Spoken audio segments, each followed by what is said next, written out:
Olá, estamos no Maus Hábitos. Estou aqui com três passarinhos vindos de Coimbra: a Joana Corca, o Ricardo Jerónimo e o Henrique Toscano, Birds Are Indie.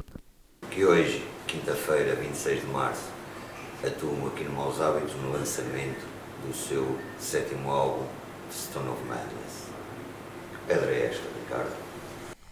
Isso é uma questão quase filosófica. Que pedra é esta, não é? Que aparentemente, reza a lenda, está dentro da nossa cabeça. Isto foi inspirado numa coisa meio lenda, meio antropologicamente há vestígios de que pode ser verdade, que em tempos se procedia uma espécie de cirurgia muito invasiva no crânio para retirar de lá aquilo a que se apelidava de loucura, fosse lá o que isso fosse. Ganhamos um prémio Nobel. Pois, essas lobotomias ainda chegaram até ao século XX, sim. Mas nós encaramos isto mais de um ponto de vista artístico e menos médico. E fizemos este Stone of Madness, um bocado inspirado nessa ideia de o que é isto que nós sentimos dentro da cabeça. É uma coisa um bocado estranha. Na apresentação do álbum diz que é uma espécie de espelho do Ones and Zeros, que é o vosso último álbum anterior, lançado em 2023. Digo que já gostei bastante.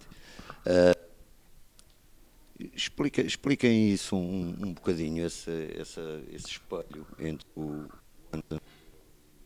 Stone of Madness.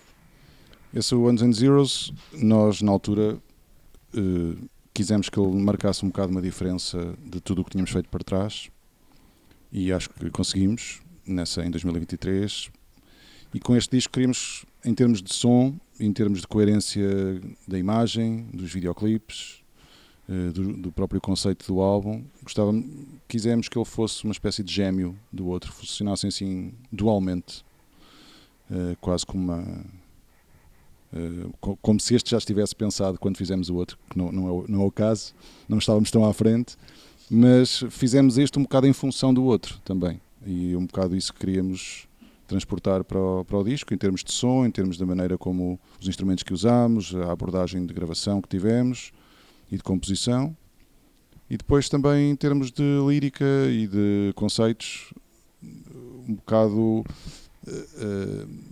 funcionarem como espelho um do outro, quase. O primeiro, o Ones and Zeros, um bocado era muito focado na ideia de coletivo e do mundo e o que se passa no mundo e para onde é que caminha esta humanidade da qual nós fazemos parte, ou então também em comunidades mais pequenas, que podem ser o nosso bairro, o nosso prédio, a nossa família, ou o que seja, mas que vivem em conjunto, interdependentes umas das outras.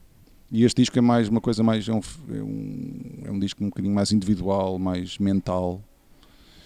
E lá está, uma coisa está indissociável da outra, não é? Nós, os indivíduos, vivem em comunidade, mas também vivem enquanto indivíduos. Essa tensão existe sempre, e daí os discos funcionarem ou quererem funcionar nesse conjunto. Sendo a parte lírica mais interior, mais mental, que sentimentos mais sobressaem neste Stone of Madness? Eu acho que não sou a pessoa mais apropriada para responder essa pergunta, porque geralmente é o Ricardo que faz as letras. Ele pode responder a essa pergunta. Lá então, Ricardo. Mas tu interiorizas... Tu estás muito mais habilitado para responder a essa pergunta. A Joana interioriza, por exemplo, logo na primeira música do álbum e no primeiro single, que é Not Today, que é a Joana, que é a voz e persona principal da música. Acho que está ali muito, até na própria interpretação que fazes, ali muita... Por acaso é a música que eu mais associo ao meu... Estavas a falar sobre o individualismo, àquilo que eu sinto todos os dias. Não sei se escreveste essa música a pensar em mim, mas eu revejo muito nela, por isso. Aquela parte final mais... Sim, aquela mais revolta intensa. interior de queres fazer tudo e mais alguma coisa, mas não vai ser o dia. Não é hoje, provavelmente amanhã ou talvez nunca, não sei. Mas é uma coisa com a qual debato todos os dias. E, portanto, pelo menos nessa música eu revejo-me bastante nela. É uma coisa um bocado de frustração e de como é que dizia a outra? Era inconseguimento, não era? É um certo inconseguimento em forma de música, sempre ali, sempre a bater a bola, sempre a ir ao poste, não é? E a música é um bocado sobre isso. É uma letra muito simples e muito até é mais pela essa letra funciona muito em termos de repetição, porque também foi feita com a base dela uma drum machine também muito marcada, um ritmo muito marcado, uma cadência muito repetitiva também, e a letra foi feita também um bocado para não fugir disso. Musicalmente, este álbum, uma vez que este e o anterior, o Ones and Zeros, marca uma diferença sonora aos anteriores, o processo neste foi semelhante, o processo criativo foi semelhante ao Ones and Zeros ou houve grandes mudanças?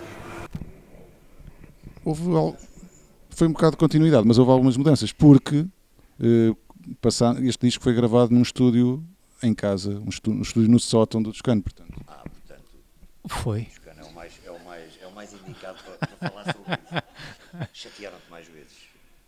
Ou não? Um bocadinho mais. Um bocadinho mais horas também passadas em minha casa. Foi um disco mais caseiro, em certo sentido. Foi sempre bom, havia sempre bolachas e chá, coisas que não há em estúdios normais. E gatinhos. E gatos, dois gatos, um sofá. Então isso teve tudo a sua influência no processo criativo? Ou Também teve, porque ao fazer o disco anterior foi mais composto e ensaiado numa garagem, onde temos um sistema de som, os amplificadores tocam. E este, como foi uma parte dele, não foi todo, mas uma parte dele já feito já no estúdio, lá está, usámos mais máquinas, mais drum machines, mais sintetizadores, foi um bocadinho mais de experimentação com teclados, portanto também teve essa ligeira diferença do anterior, porque nós também não gostamos de estar de disco para disco a fazer a mesma coisa ou a estagnar nos processos, portanto o facto de irmos algumas vezes lá ao sótão também trouxe isso, acho eu. Joana, 16 anos de banda, digamos assim, 7 álbuns, como é o olhar para trás?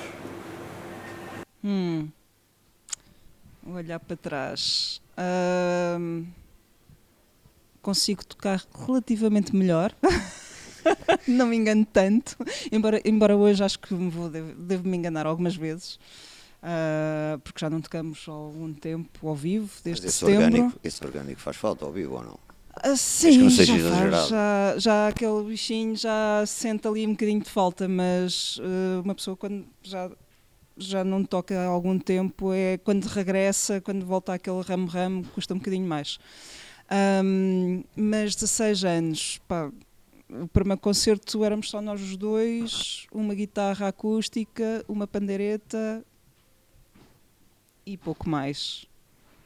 E agora é completamente diferente, por isso acho que houve uma evolução, espero eu, natural, mas o concerto de há 16 anos é completamente diferente do concerto que vai ser hoje, sim, sem dúvida.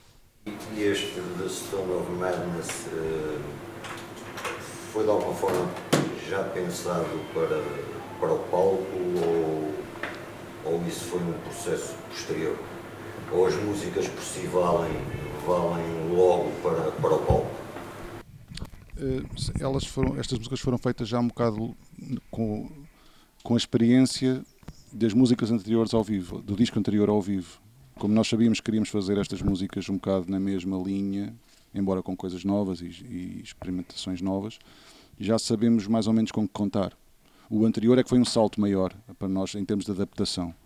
Este mantivemos mais ou menos o set de instrumentos, não houve grandes alterações e, portanto, é mais a questão das músicas serem outras e de haver também essa energia de serem músicas novas e que estamos curiosos como é que elas resultam ao vivo, que é sempre diferente do que no disco e do que nos ensaios.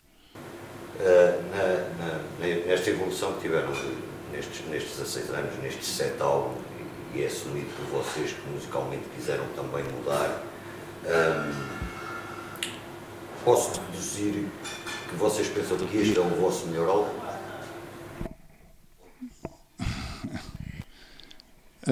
É um bocado difícil para nós ajuizarmos, não é? Pelo menos para mim, às vezes falamos, por um lado, às vezes quando olhas para uma fotografia antiga tens dois sentimentos ao mesmo tempo. Tens aquele sentimento, o que eu era, que estranho, não sei o quê. Mas ao mesmo tempo também tens uma certa melancolia, uma certa saudade. Olha, este casaco era horrível, mas eu era mais novo. Tinha menos cabelos brancos e tal. E com as músicas e com os álbuns passa-se um bocado a mesma coisa. Uma pessoa às vezes, passado tanto tempo de estarmos a trabalhar nele, às vezes parece que estamos um bocadinho cansados, mas depois quando transportamos as músicas para o vivo elas ganham uma vida nova e já as sentimos mais frescas outra vez. E depois se calhar se agora fomos ouvir há 5 discos atrás, ficamos, eu agora já não fazia nada isto assim, faria bem diferente, mas era aquilo que éramos na altura e fizemos assim. Portanto, eu vivo bem com esse passado, porque era muito ingênuo ao início, não é? Nós começámos sem saber fazer nada, sem saber o que era ter uma banda, sem nunca ter subido a um palco ou escrito canções, ouvido as nossas vozes gravadas. Então era tudo novo, era tudo uma coisa muito infantil quase, só que tínhamos 30 anos na altura, então foi um processo de aprendizagem à vista de toda a gente, basicamente. Para acabar, os Birds continuam indo? Isso sim, senão acho que já tínhamos acabado. Mas sim, continuamos. Nós controlamos um bocado o processo todo, de tudo o que fazemos. Somos digamos, o motor criativo da imagem, dos vídeos, das gravações, da composição, da marcação dos concertos, de gerir as coisas na estrada. Portanto, torna o processo mais difícil. Ter de tomar conta de tudo. É as duas coisas. Traz coisas boas e más, não é? Porque não estás dependente de outras pessoas, nem estás a ser controlado por outras pessoas, mas dá mais trabalho, dá mais dores de cabeça às vezes, mas também é mais recompensador, porque depois no final apresentas aquilo que querias apresentar, aquilo que tu tens criativamente para mostrar às pessoas e não aquilo que está na moda ou que alguém quis fazer por ti. Então é mais pessoal, acho que é mais nosso.